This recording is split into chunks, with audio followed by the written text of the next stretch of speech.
乡亲啊，石棉这种的建材，世界卫生组织已经列为致癌物，台湾嘛甲公告为毒性的化学物。为了要鼓励民众，甲石棉这种的建材甲换掉，云林县政府向中央争取到4400多万，欢迎县民踊跃来申请。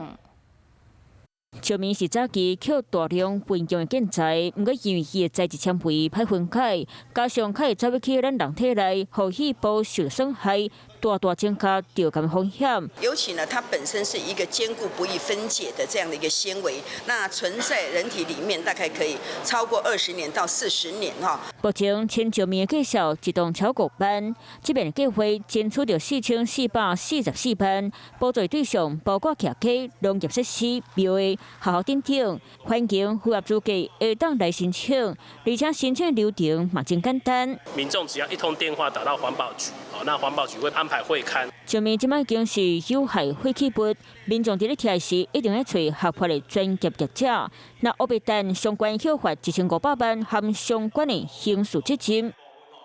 Hello， 我是林明瑞。想要抢先掌握最及时的新闻资讯吗？赶快订阅、按赞、开启小铃铛，锁定我们华视新闻的 YouTube 频道。